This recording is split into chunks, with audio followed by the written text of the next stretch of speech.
first saw John and Hank together, I was just shocked by how much they look like the twin rock duo from the 90s, the Proclaimers. If you came to this show to see the Proclaimers, you can go now. They're not here. I'm sorry. But John and Hank are really excited to see all of these people out of the audience. There's a lot of you. You may have noticed. The reason that they can't post for pictures or write you love letters is not because they don't love you. It's because they also love the people in the back of the line. So those people with Q's on your card, you folks, we'll get to you as soon as we can. I don't know, what is the latest letter? There's a P out there? Any P's? L? N. O? N. Oh goodness, it sounds like the M's and the N's are kind of in trouble. Sorry, you guys. So Hank and John Green are very excited to be here. We just got news. We just got some news that I wanted to share with you. The Fault in Our Stars is, for the second week in a row, the #1 New York Times best-selling book. This is one of the coolest things that has ever happened to John Green. But maybe not quite as cool as getting to get up in front of all you people and hear you scream at him. Here he is, John Green, my flesh brother, to read to you from the #1 New York Times best-selling book, The Fault in Our Stars!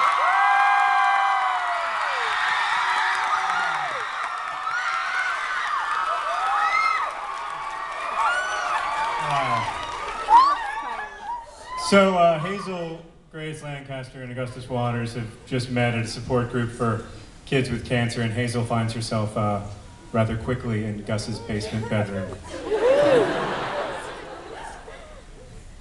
A shelf at my eye level reached all the way around the room, and it was stuffed solid with basketball memorabilia. Dozens of trophies with gold plastic men mid-jump shot, or reaching for a layup toward an unseen basket. There were also lots of signed balls and sneakers. I used to play basketball, he explained. You must have been pretty good. I wasn't bad, but all the shoes and balls are cancer perks. He walked toward the TV where a huge pile of DVDs and video games were arranged into a vague pyramid. I was like the prototypical white Hoosier kid, he said. I was all about resurrecting the lost art of the mid-range jumper.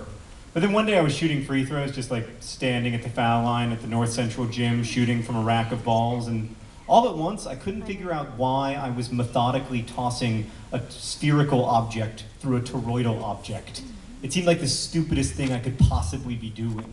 I started thinking about little kids putting cylindrical pegs through circular holes and how they do it over and over again for months when they figure it out, and how basketball was basically just a slightly more aerobic version of that same exercise. Anyway, for the longest time, I just kept sinking free throws. I hit like 80 in a row, but as I kept going, I felt more and more like a 2-year-old. And then for some reason, I started to think about hurdlers. Are you okay? I'd taken a seat on the corner of his unmade bed.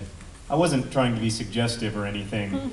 I just got kind of tired when I had to stand a lot.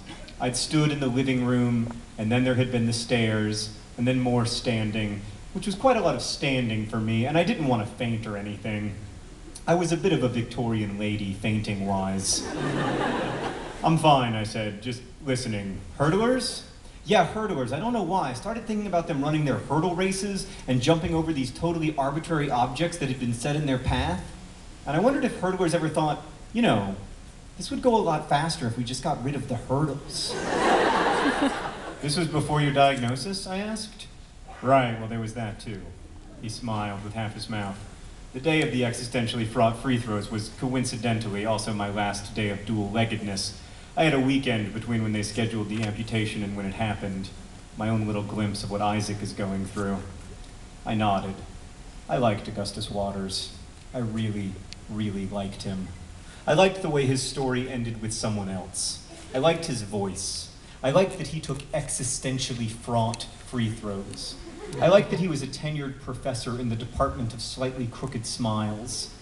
And I liked that he had 2 names. I've always liked people with 2 names because you get to make up your mind what you call them. Gus or Augustus. Me, I was always just Hazel. Univalent Hazel. So what's your story? He asked, sitting down next to me at a safe distance. I already told you my story. I was diagnosed when No, not your cancer story. Your story. Interests, hobbies, passions, weird fetishes, etc. I said, don't tell me you're one of those people who becomes their disease. I know so many people like that. It's disheartening, like cancer is in the growth business, right? The taking people over business. But surely you haven't let it succeed prematurely. It occurred to me that perhaps I had. I struggled with how to pitch myself to Augustus Waters, which enthusiasms to embrace. And in the silence that followed, it occurred to me that I wasn't very interesting. I'm pretty unextraordinary. I reject that out of hand. Think of something you like, the first thing that comes to mind. Reading? What do you read? Everything, from like hideous romance to pretentious fiction to poetry, whatever. Do you write poetry too? No, I don't write. There! Augustus almost shouted. Hazel Grace, you are the only teenager in America who prefers reading poetry to writing it. This tells me so much. You read a lot of capital G great books, don't you? I guess? What's your favorite? I said.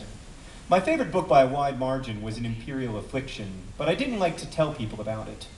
Sometimes you read a book and it fills you with this weird evangelical zeal, and you become convinced that the shattered world will never be put back together unless and until all living humans read the book. And then there are books like An Imperial Affliction, which you can't tell people about.